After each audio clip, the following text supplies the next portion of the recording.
Hello बच्चों, let's read this question. The question says that given below are two statement. Statement first में बोला गया बच्चों, high concentration of strong nucleophile reagent with secondary alkyl halides which do not have bulky substituents will follow SN2 mechanism.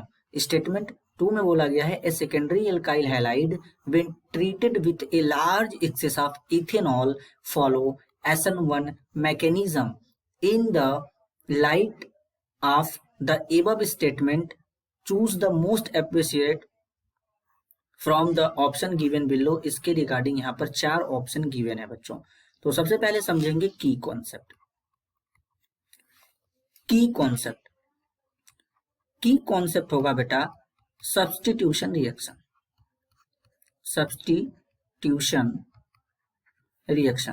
अब substitution reaction में यहाँ पे 2 reaction के ऊपर बात किया गया है बच्चा, SN1 और SN2। तो सबसे पहले अगर हम बात करें तो SN2 रिएक्शन के बारे में, क्योंकि पहला स्टेटमेंट ही SN2 के बारे में है। तो अगर हम SN2 की बात करते हैं बच्चों, किसके बारे में बात करते हैं?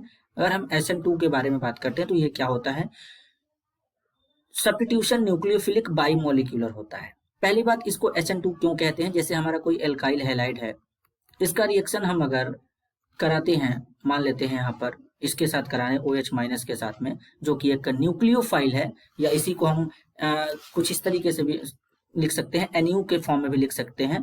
तो ये हमारा क्या हो जाएगा, यहाँ पर ROH बनता है, X- बाहर चला जाता है।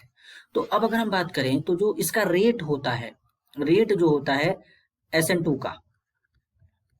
SN2 का ये डायरेक्टली प्रोपोर्शनल होता है एल्काइल हैलाइड और न्यूक्लियोफाइल के कंसंट्रेशन पे, दोनों के ऊपर डिपेंड करता है, इन दोनों पे डिपेंड करता है।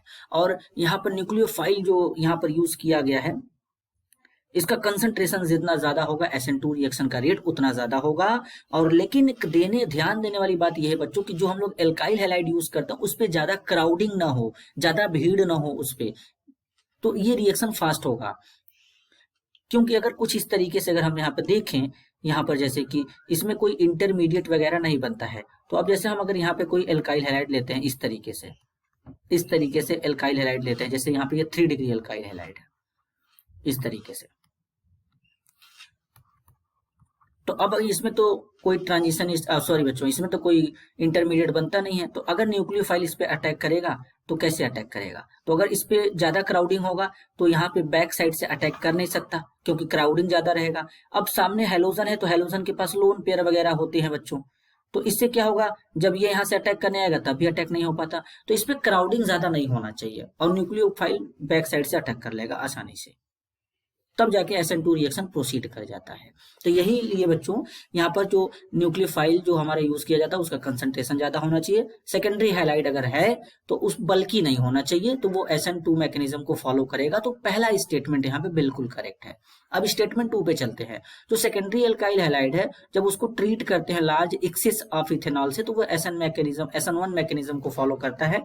यह भी बिल्कुल सही है बच्चों, SN1 मैकेनिज्म को फॉलो करता है, क्योंकि जो यहाँ पर इथेनॉल है ये पोलर प्रोटिक सॉल्वेंट होता है, और अगर सॉल्वेंट हमारा पोलर और प्रोटिक होगा तो वो SN1 रिएक्शन को फॉलो करेगा, क्योंकि इथेनॉल होता है C2H5OH, और C2H5OH की बात करेंगे तो ये पोलर भी है, यहाँ पर इसमें इलेक्ट्रोनेगेटिविटी डिफरेंस भी है, और साथ में एसिडिक हाइड्रोजन है, तो इसलिए ये प्रोटिक भी है, क्योंकि H+ दे सकता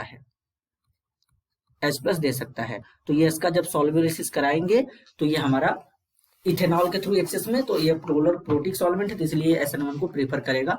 तो यहाँ पर दूसरा स्टेटमेंट भी सही है। तो अब इस क्वेश्चन के लिए सही आंसर क्या होगा, स्टेटमेंट फर्स्ट और स्टेटमेंट 2 दोनों सही होगा। तो यहाँ पर तो फॉल्स बताया गया, गलत है। बी में बताया गया both statement first and statement second are true, तो यहाँ पर ऑप्शन बी सही हो जाएगा, और सी और डी भी गलत हो जाएंगे। तो सही आंसर होगा option B. This is your answer. I hope you understood it well. All the best.